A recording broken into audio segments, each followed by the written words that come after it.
Welcome back. I'm here with Ann Hauk with the Wichita Veterans Day Parade. And Ann, can you tell us a little bit about kind of some of the main things we should be looking for at the Veterans Day Parade this year? Well, we're excited this year. We're going to start our parade activities right away at 7 a.m. in the morning, bright and early.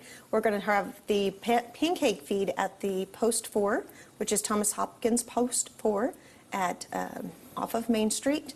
And that's where we're going to start. And then about 11 o'clock is we'll kick off the parade. You know, that'll travel down Main Street. It'll go wrap around all the way up towards Exploration Place.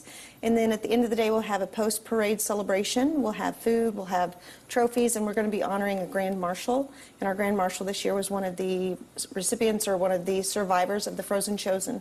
And that'll be the very end, kind of the big send-off? That will be the big send-off. Right. Well, how can volunteers get involved with this? If you're interested in helping us put the rest of the parade together, even planning for next year's event, you can always reach out to Thomas Hopkins Post 4. They are the ones that sponsor this event. We have a lot of donations and supporters of the event, but Thomas Hopkins Post 4 is who you need to reach out to.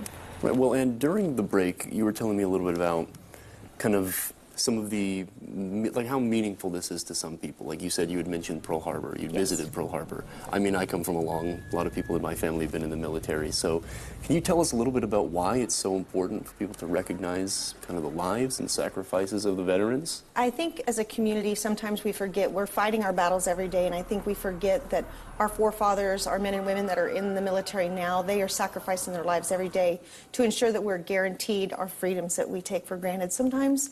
And so I think this is a way for us as a community to come together and say thank you for the years of service that you gave, not only the veterans, but our active military and our active military families.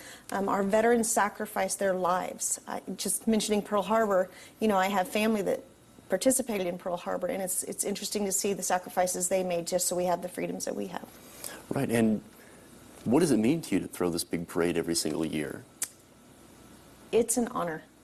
It's an honor to be able to participate in something that I myself, I know I don't have the courage to do the things that they have done or the things that our active military do every day. So it just gives me pride to know that we have the capability to say thank you. Throughout history and straight into modern day, I think it's always important to do that. Absolutely.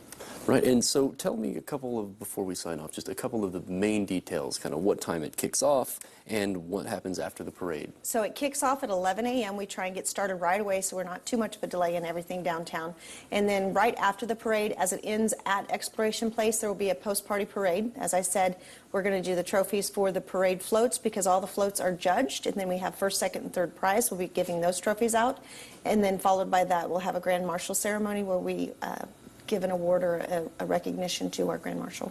Right. I think that's all I had for you today, Ann. I really appreciate you coming in. Absolutely. That's our time for this segment.